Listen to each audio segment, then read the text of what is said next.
Hello friends, मी भावना. माझ्या चॅनलमध्ये मी तुम्हा सर्वांचे मनापासून स्वागत करते. कसे आहात तुम्ही सर्व? आय होप तुम्ही सर्व आनंदात असाल. स्वामींच्या कृपेने तुमच्या सगळ्या चांगल्या इच्छा पूर्ण होत. आजचा दिवस तुम्हाला खूप छान आणि आनंदाचा जाऊ. 13 ऑगस्टपासून श्रावण महिन्याला प्रारंभ होतो आहे.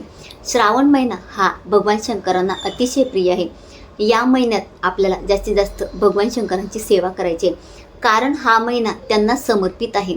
तर या दिवशी आपल्याला जास्तीत जास्त पुण्य कमवून घ्यायचं आहे. तसं तर बघितलं तर म्हणजे दर सोमवारी भगवान शंकरांचा अभिषेक व्हायला पाहिजे. म्हणजे भगवान शंकरांची आवर्जून प्रत्येक सोमवारी सेवा केली जायला पाहिजे. परंतु आपल्या हातून ते होत नाही, किंवा जरी आपण दर महिन्याच्या सोमवारी आपण त्यांची सेवा केली तरीसुद्धा श्रावण महिन्यात काही ना काही सेवा आपल्या हातून त्यांची व्हायलाच पाहिजे. सेवा वगैरे काय करायची, व्रत वैकल्य काय करायचे, कोणकोणती पारायणं करायची, याबद्दल लवकरच व्हिडिओ येणार आहेत. म्हणजे आजपासून मी श्रावण महिन्याला सुरुवात करते. म्हणजे आजपासून श्रावण महिन्याचे आपले छान छान व्हिडिओ येणार आहेत. तर आजचा जो विषय आहे, म्हणजे पहिला व्हिडिओ जो आहे तो म्हणजे सगळ्यात महत्त्वाचा, की म्हणजे श्रावण महिना 13 तारखेपासून सुरू होणार आहे. तर या श्रावण महिन्यात आपण भगवान शंकरांची सेवा करणार. तर भगवान शंकरांची सेवा करत असताना आपल्याला काही चुका करायच्या नाही आहेत, काही नियम पाळायचे आहेत. या चुका जर तुम्ही भगवान शंकरांची सेवा करताना केले, या चुका जर तुम्ही केल्या त्यांची सेवा करताना, तर तुम्हाला त्याचं संपूर्ण फळ मिळणार नाही. बरेच लोक या चुका करत असतात. ज्या चुका मी तुम्हाला सांगेल त्यातनं तुम्ही बघा कोणत्या चुका तुम्ही करत आहात. चुका बरेच जण करत असतात, म्हणून त्यांना सेवेचं फळ मिळत नाही. तर चुकूनही या चुका करू नका. तर त्या कोणत्या चुका आहे, श्रावण महिन्यात आपल्याला कोणते नियम पाळायचे आहेत, याबद्दलची संपूर्ण माहिती मी तुम्हाला आजच्या व्हिडिओमध्ये देणार आहे. जर तुम्ही माझ्या चॅनलमध्ये नवीन असणार आणि तुम्हाला हा व्हिडिओ आवडला तर व्हिडिओला एक लाईक नक्की करा. तर भगवान शंकरांना समर्पित असणारा श्रावण महिना आता सुरू होतो आहे. तर सगळ्यांना श्रावण महिन्याची चाहूल लागली आहे. श्रावण महिन्यात आपण उपवास करत असतो भगवान शंकरांसाठी.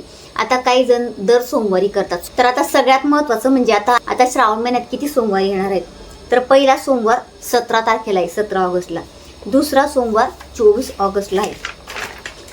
तिसरा सोमवार 31 ऑगस्टला आहे. आणि चौथा सोमवार 7 सप्टेंबरला आहे.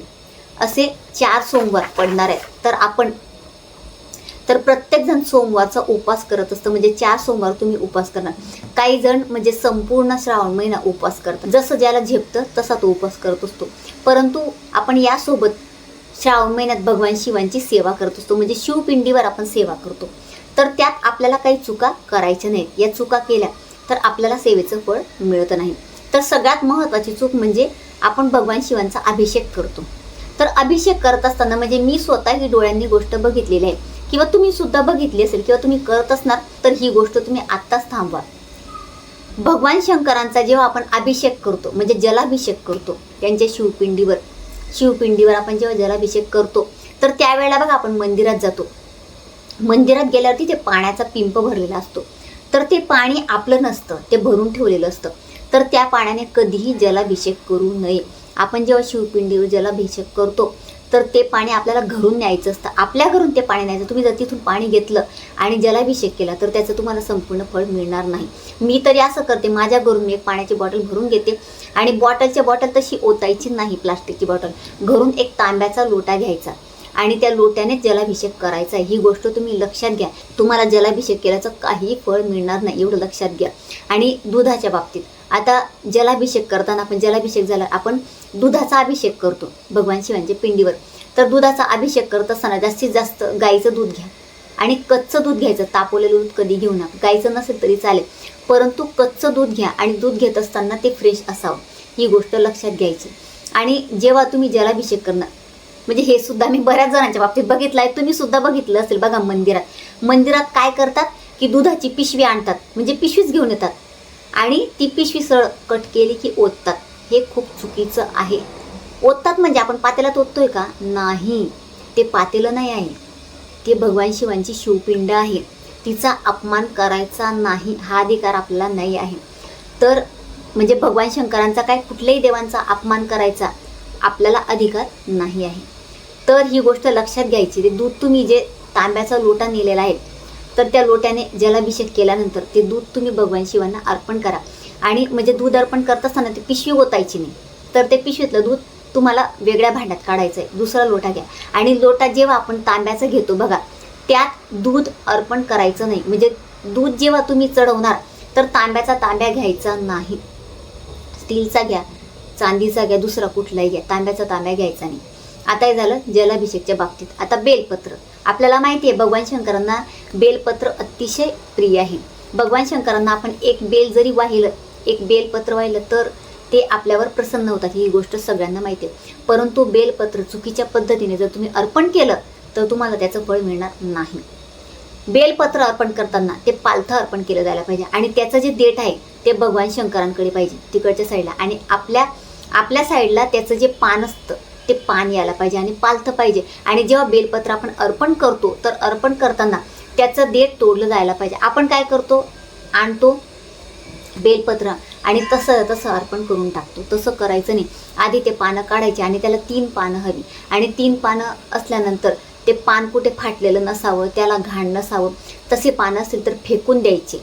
चांगले पानं घ्यायचे, कमी घेतलं तरी चालेल, 108च पानं पाहिजे असं काही नाही. तुम्हाला जितके मिळतील तितके बेलपत्र घ्यायचे. आणि बेलपत्र घेतल्यानंतर तुम्हाला त्याचं देठ तोडायचे. बरेच जण असं करत नाही आणि स्वच्छ त्याला पानांना धुवून घ्यायचं. कोणाकोणाचे हात लागत असतात त्याला, त्यामुळे आपल्याला ते पवित्र करायचे. धुतल्यानंतर स्वच्छ पुसा किंवा फॅन खाली तुम्ही सुकवायला ठेवा. त्यानंतर तुम्हाला बेलपत्र अर्पण करायचे. बेलपत्र अर्पण करताना तुम्ही ओम नमः शिवाय मंत्राचा जप करू शकता किंवा तुम्ही रुद्राभिषेक करू शकतात. रुद्राभिषेक करत असताना कसा करायचा, कोणता मंत्र म्हणायचा, याबद्दल सुद्धा लवकरच व्हिडिओ येणार आहे. तर आता हे झालं बेलपत्राच्या बाबतीत. आणि अजून एक चूक म्हणजे काय आहे की म्हणजे तुमच्याकडे महादेवाची पिंड असेल तर ती पंचधातूची, पितळी किंवा पाराची येते बघा, ती असावी. तसं तर पाराची म्हणजे घरात ठेवत नाही, पण बरेच जण ठेवतात. तुमच्याकडे असेल तर काही हरकत नाही, चेंज करू नका. परंतु पाराचं जे शिवलिंग असतं त्यावर गरम पाण्याने अभिषेक करू नये, गार पाण्यानेच करावा. गरम पाणी त्याला वापरायचं नसतं. ही गोष्ट तुम्हाला लक्षात घ्यायची. आणि शिवपिंड असताना नागविरहित्या म्हणजे नाग नसावा आणि जो काळा दगड येतो बघा त्यावर ठेवायचा, तशी सुद्धा नसावी शिवपिंड. आणि सगळ्यात महत्त्वाचं म्हणजे आपल्या घरात जर शिवपिंड आहे, सगळ्यांच्याच घरात आहे, तर त्या शिवपिंडीवर प्रत्येक सोमवारी महादेवांचा अभिषेक होणं गरजेचं आहे. कारण महादेवांना एकच सेवा प्रिय आहे, ती म्हणजे जलाभिषेक. कमीत कमी दूध नाही तर त्यांना जलाभिषेक तरी करावा. जलाभिषेक हा व्हायलाच पाहिजे. म्हणजे पाण्याने अभिषेक दर सोमवारी त्यांच्या शिवपिंडीवर, त्यांच्या पिंडीवर पाण्याने अभिषेक नक्कीच व्हायला पाहिजे. तर आता ह्या होत्या चुका. आता आपल्याला या दिवशी काय नियम पाळायचे आहेत. तर आता श्रावण महिना म्हटलं की आपण श्रावण सोमवार करतो, म्हणजे सोमवारचा उपवास करतो. परंतु बरेच जण काय करतात, म्हणजे घरात 4 लोक आहेत तर 4 जणांपैकी 2 जण उपवास करतात, 2 जण करत नाही. तर ते काय करतात म्हणजे की 2 जण उपवास करतात, 2 जण बाहेर मांसाहार करतात की आज तर सोमवार नाही आहे. परंतु तसं नसतं. श्रावण महिना, संपूर्ण श्रावण महिना आपल्याला पाळायचा असतो. म्हणजे श्रावण महिन्यात पूर्ण महिनाभर मांसाहार करायचा नाही. ही गोष्ट तुम्ही तुमच्या घरच्यांना सांगा की बाबा तुला उपवास नसेल करायचा, तू नको करूस, परंतु तू मांसाहार करू नकोस. 1 महिना त्याला मांसाहार करू द्यायचं नाही. ही काळजीसुद्धा आपल्याला घ्यायची आहे. आणि अजून एक गोष्ट म्हणजे श्रावण महिन्यात आपल्या घरात किंवा बाहेर मोठ्यांचा अपमान करायचा नाही. आपल्या घरात आई वडील असेल त्यांचा अपमान करू नका, खोटं बोलू नका. बरेच जण काय करतात, म्हणजे तुम्ही शिवपिंडीवर अभिषेक करणार, मंदिरात जाणार, मंदिरात इतकी गर्दी असते आणि घरी आलं की मग हा असा आहे, तो तसा आहे, याची त्याची निंदा करायची, खोटं बोलायचं. या गोष्टी करू नका. तुम्हाला त्या सेवेचं काही फळ मिळणार नाही. म्हणजे आपण जेव्हा देवाची सेवा करतो तर त्यासोबत तुम्ही म्हणजे तुमचं शब्दसुद्धा चांगले ठेवा, आचरण चांगलं ठेवा. आचरण चांगलं ठेवणं तर नक्कीच तुम्हाला त्याचं संपूर्ण फळ मिळणार आहे. तर आता अजून एक गोष्ट, ती म्हणजे भगवान शंकरांना पांढऱ्या रंगाचं फूल अर्पण केलं जायला पाहिजे. दुसरं कुठलंही फूल त्यांना अर्पण करायचं. तर अगदी छोट्या छोट्या गोष्टी आहेत, परंतु सांगावं लागतं म्हणून मी सांगते.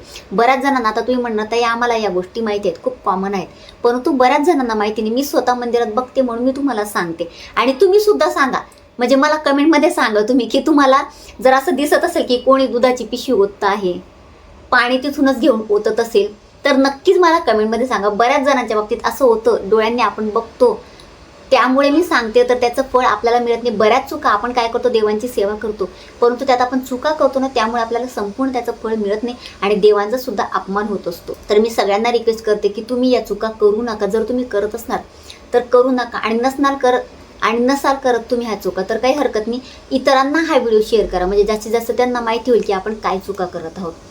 तर अतिशय छोटीशी माहिती ती जी मला तुम्हाला द्यायची होती. जर तुम्हाला माझा आजचा व्हिडिओ आवडला असेल तर व्हिडिओला लाईक, शेअर चॅनलला सबस्क्राईब आणि आपल्या भावनाज लाईफस्टाईल या फेसबुक पेजला आणि इंस्टाग्राम पेजला फॉलो नक्की करा. आणि कमेंटमध्ये ओम नमः शिवाय नक्की लिहा. पुन्हा भेटूया अशाच एका नवीन व्हिडिओसोबत. तोपर्यंत सर्वांना श्री स्वामी समर्थ.